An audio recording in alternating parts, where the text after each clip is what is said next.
रजीम बिस्मिल्लाहिर्रहमानिर्रहीम।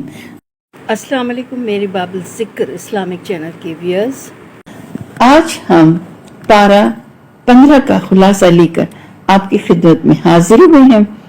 इसमें सूरह बनी इसराइल मुकम्मल जो कि 12 रुकू पर मुश्तमिल है और उसके बाद सूरह कहफ के 12 रुकू हैं, मगर इस पारे में 9 रुकू के बारे में इरशाद हुआ है। सूरह बनी इसराइल रुकू 1 में हिकमत दीन का खजाना, आयत 1 से 10 में उरूज हासिल होगा कुरान की पैरवी से। पहले रुकू का आगाज वाक़या मेराज के जिक्र से होता है। अल्लाह की कुदरत की ये शान बयान की गई है कि वो एक ही रात में अपने बंदे सल्लल्लाहु अलैहि वसल्लम को मस्जिद हराम से मस्जिद अक्सा तक ले गया। असलूब बयान जाहिर कर रहा है ये सफर रूहानी नहीं जिस्मानी था और एक मुअज्जा था। इस सफर के जरिए बनी इसराइल को मस्जिद अक्सा की तौलियत से महरूम करके ये इजाज उम्मत मोहम्मद सल्लल्लाहु अलैहि वसल्लम को दे दिया गया। इस रुकू में बनी इसराइल पर 2 अजाबों का जिक्र भी है। हजरत सुलेमान अलैहिस्सलाम के बाद जब उन्होंने सरकशी की तो अल्लाह ने बख्त नसर के जरिए उन्हें शदीद तबाही से दो चार किया। फिर हजरत उज़ैर अलैहिस्सलाम की इस्लाही कोशिशों से वो दोबारा उरूज पर पहुंचे, लेकिन एक बार फिर जब उन्होंने सरकशी की इंतहा कर दी तो अल्लाह ने उन्हें रोमियों के जरिए बर्बाद किया। अब उन्हें आगाह किया जा रहा है कि अगर फिर से उरूज हासिल करना है तो कुरान पाक की पैरवी करो, क्योंकि बेशक ये कुरान ही है जो बिल्कुल सीधी राह की तरफ हिदायत देता है। हम पर भी 2 ज़वाल अब तक आ चुके हैं। पहला ज़वाल तातारियों के हाथों और दूसरा यूरोपी अक़वाम के हाथों आया था। हमें भी कुरान की पैरवी ही से एक बार फिर उरूज मिलेगा। रुकू 2 आयत 11 to 22 दुनिया परस्तों का ठिकाना जहन्नम है।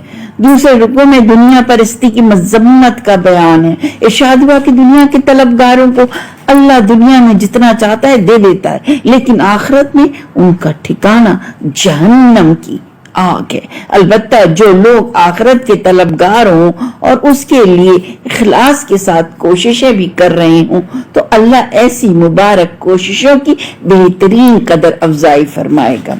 रुकू 3 आयत 23 से 30 इस्लाम की माशरती हिदायत। तीसरे रुकू में इस्लाम की माशरती हिदायत का जिक्र है। हिदायत दी कि अल्लाह की बंदगी करो, वालिदैन से हुस्न सुलूक करो, कराबतदारों और मोहताजों की मदद करो, माल खर्च करते हुए मियाना रवि इख्तियार करो और माल को बेजा खर्च मत करो। बेजा माल खर्च करने वाले शैतान के भाई हैं और शैतान अपने रब का नाशुक्रा था। रुकू 4 आयत 31 से 40 इस्लाम की माशरती हिदायत। चौथे रुकू में मजीद माशरती हिदायत का बयान है। हुक्म दिया गया कि औलाद को गुर्बत के सबब कत्ल ना करो। उनके राज़िक तुम नहीं बल्कि अल्लाह रब्बुल इज्जत है। कोई ऐसा काम ना करो जो ज़ना के करीब किसी भी जान को नाहक कत्ल ना करो। यतीम के माल की हिफाजत करो, वादों को पूरा करो, नाप तोल में कमी ना करो, किसी ऐसी बात को कबूल ना करो जिसके लिए तुम्हारे पास इल्मी दलील ना हो। तकब्बुर भी बिल्कुल मत करो। अल्लाह के साथ किसी को शरीक तो बिल्कुल ही ना ठहराओ। अल्लाह हमें इन हिदायत पर अमल करने की तौफीक अता फरमाए। आमीन सुम्मा आमीन। रुकू 5 आयत 41 से 52 कायनात की हर शय अल्लाह की तस्बीह कर रही है। सुभान अल्लाह। 7वां आसमां जमीन बल्कि कायनात की हर शय अल्लाह की तस्बीह कर रही है, लेकिन तुम उन सब की तस्बीह को समझ नहीं सकते। मुश्रिकीन इतराज करते हैं कि इंसानों को कैसे दोबारा जिंदा किया जाएगा। जवाब दिया गया, जिस अल्लाह ने पहली बार बनाया था वही दोबारा भी जिंदा करेगा। रुकू 6 आयत 53 से 60, हमेशा अच्छी बात कहो। छठे रुकू में तलकीन की गई कि हमेशा अच्छी बात कहो। बात कलामी से बाहम फूट पड़ती है और शैतान का नापाक मकसद पूरा होता है। मजीद फरमाया कि जिन लोगों को अल्लाह के सिवा पुकारा जाता है वो इंसानों की मदद करने पर कादिर नहीं है। किसी आफत को ना तो रोक सकते हैं और ही न टाल सकते हैं।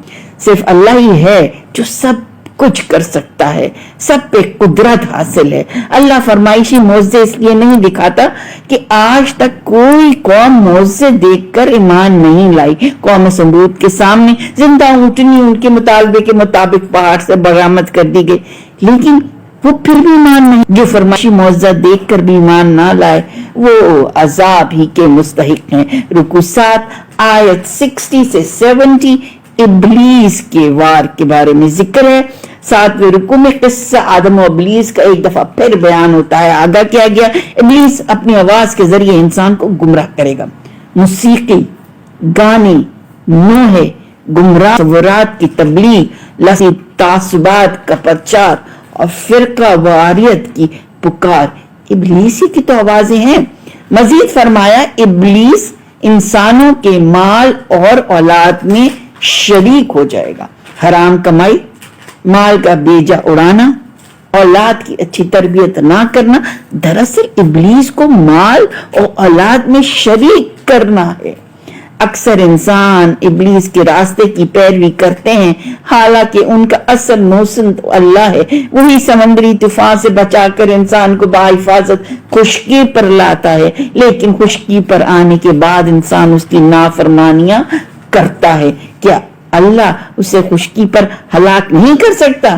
क्या दोबारा समंदर में ले जाकर गर्क नहीं कर सकता?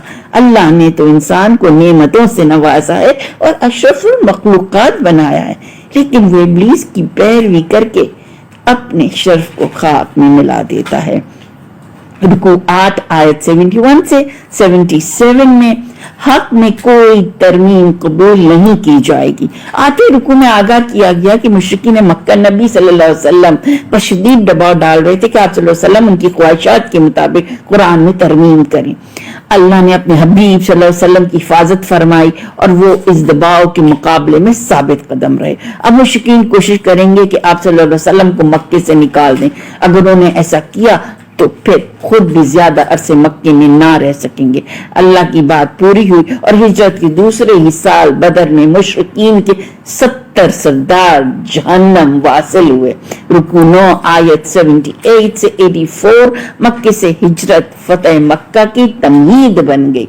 9वीं रुकू में नबी सल्लल्लाहु अलैहि वसल्लम के तवसत से उम्मत को 5 वक्ता नमाज अदा करने का हुक्म दिया गया। खास तौर पर फजर की नमाज में तवील कुरान पढ़ने की तलकीन की गई, क्योंकि इस वक्त फरिश्तों की भरपूर हाजिरी होती है। रात और दिन के दौरान जिम्मेदारियां अदा करने वाले तमाम फरिश्ते इस वक्त मौजूद होते हैं और बड़ा रूह परवर समा होता है। मुशरिकीन ने नबी सल्लल्लाहु अलैहि वसल्लम को हिजरत में मजबूर कर दिया, लेकिन हकीकत ये है कि हक आ गया, बातिल मिट गया और बेशक बातिल ही है मिटने वाला। ये हिजरत ही हक के गलबे की तमीद बन जाएगी। कुरान सच्चे मोमिनों के हक में शफा और रहमत साबित होगा और नाकदरी करने वालों के लिए अब्दी खसारे का बाइस होगा। रुकू 10 आयत 85 से 93 नबी अकरम सल्लल्लाहु अलैहि वसल्लम का असल मौज़ा कुरान पाक है। इसमें ऐलान किया गया कि नबी अकरम सल्लल्लाहु अलैहि वसल्लम का असल मौज़ा तो कुरान पाक है। तमाम इंसान जिन्नात बाहम मिलकर भी कुरान जैसा कलाम पेश नहीं कर सकते। मुशरिकीन इस चैलेंज का जवाब देने के बजाय नबी सल्लल्लाहु अलैहि वसल्लम से फरमाइशी मौज़े दिखाने का मुतालबा कर रहे हैं।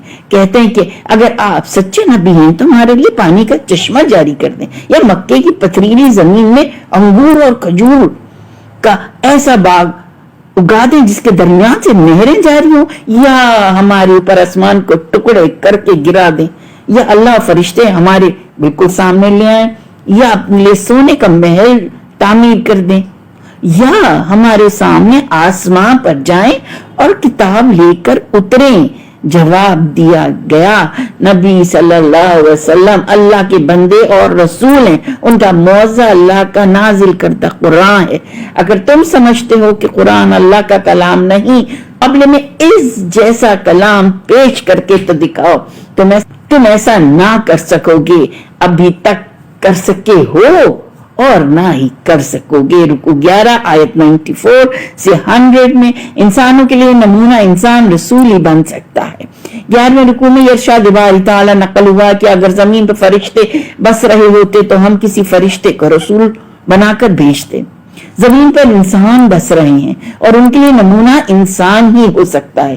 ایک ایسا رسول ہی لوگوں پر حجت پوری کر سکتا ہے جس میں تمام بشری کمزوریاں ہوں, لیکن وہ پھر بھی اللہ کے احکامات پر عمل کی مثال قائم کر کے دکھا دے.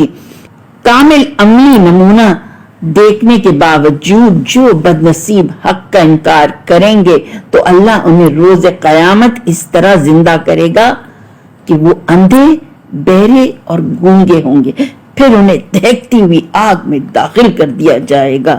اللہم اجرنی من النار, اللہ ہمیں جہنم کی آگ سے محفوظ فرما, آمین ثم آمین. رکوع 12 آیت 101 سے 111.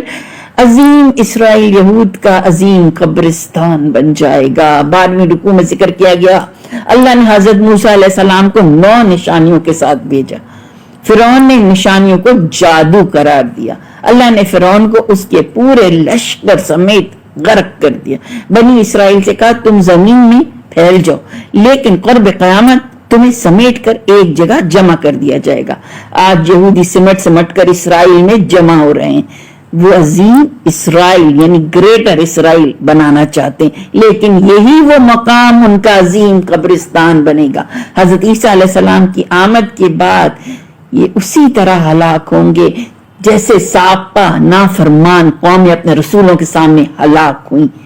یہ خبر اس قرآن کی ہے جو حق لے کر آیا اور دنیا سے باطل کو مٹانے کے لیے نازل ہوا. آخر میں فرمایا تم اللہ کو اللہ کہو یا رحمان, جتنے بھی اچھے نام ہیں وہ سارے کے سارے اسی کے ہیں. اس اللہ کی حمد کرتے رہو جس کی کوئی اولاد نہیں, جس کا کوئی شریک نہیں اور جو ہر کمی سے پاک ہے. اس کی بڑائی کو ایسے نافذ کرو جیسے کہ نافذ کرنے کا حق ہے. یہاں سے سورہ کہف کا آغاز ہوتا ہے.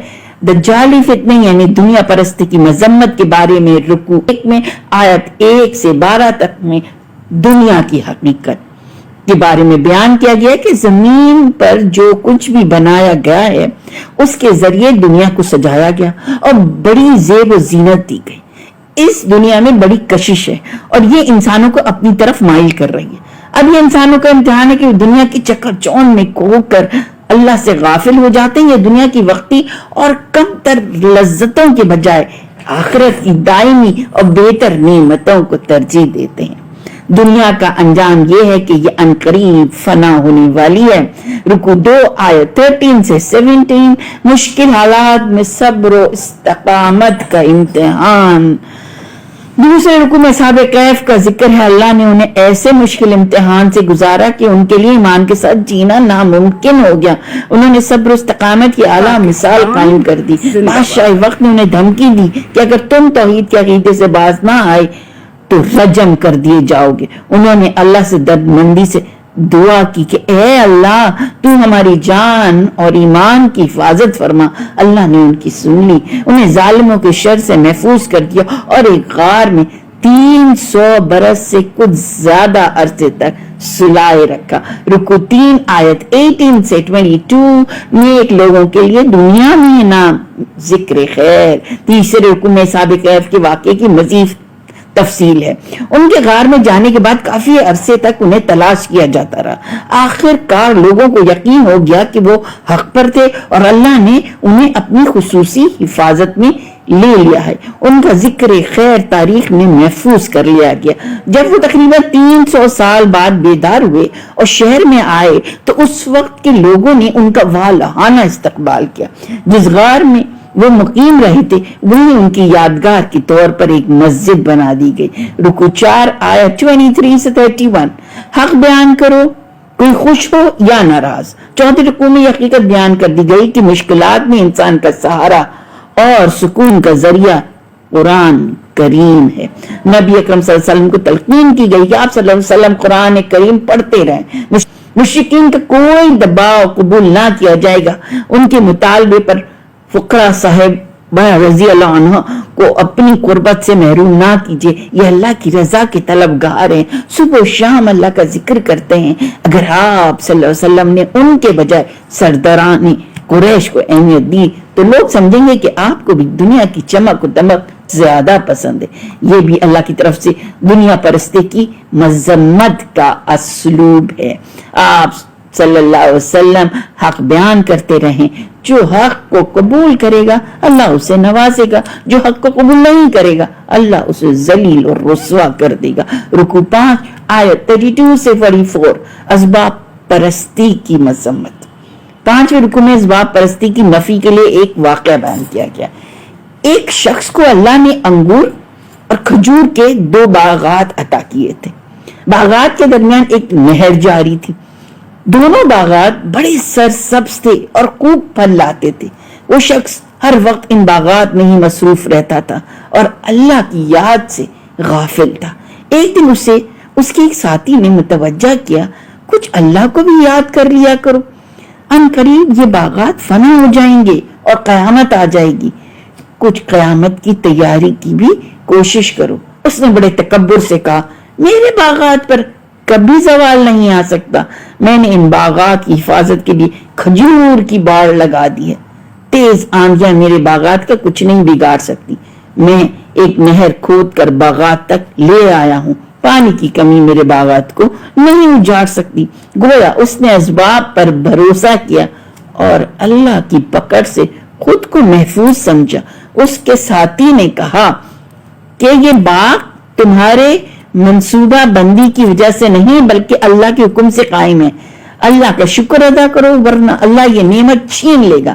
ناشکری اور اسباب پرستی کی سزا ملی اور اس شخص کے باغات ایک آفت سے تباہ و برباد ہو گئے۔ اب وہ کاش میں نے اللہ کے ساتھ شرک نہ کیا ہوتا، میں نے اسباب پر بھروسہ اور توکل کیا جو کہ مجھے اللہ تعالیٰ پر کرنا چاہیے تھا۔ رکوع 6 آیت 45 سے 49۔ دنیا کی زندگی کی حقیقت۔ چھٹے رکوع میں دنیا کی زندگی کے لیے کھیتی کی مثال بیان کی گئی۔ آسمان سے برستا پانی کے ساتھ سبزہ مل کر کھیتی کی صورت اختیار کرتا ہے۔ رفتہ رفتہ کھیتی عروج پر آتی ہے، پھر زد پڑتی ہے، خشک ہو جاتی ہے اور چورا چورا ہو کر زمین میں مل جاتی ہے۔ اسی طرح سے انسان کی زندگی کا بھی ایک دورانیہ یعنی سائیکل ہے۔ روح اور جسم ملتے ہیں، انسان پیدا ہو کر دنیا میں آتا ہے، جوانی کے عروج کو پہنچتا ہے، پھر بوڑھا ہوتا ہے اور وفات پا کر سپرد خاک ہو جاتا ہے۔ مال اور بیٹے تو دنیا کی زندگی کی زینت ہیں اور یہیں رہ جاتے ہیں، باقی رہنے والی اور ساتھ جانے والی صرف اور صرف نیکیاں ہیں۔ اللہ ہمیں نیکیوں کی توفیق عطا فرمائے، آمین ثم آمین۔ قیامت کے دن جب دنیا دار انسان اپنا نامہ اعمال دیکھے گا تو خوف سے لرزے گا، کہے گا یہ کیسا نامہ اعمال ہے، کوئی چھوٹی یا بڑی بات ایسی نہیں ہے جو اس میں درج نہ ہو۔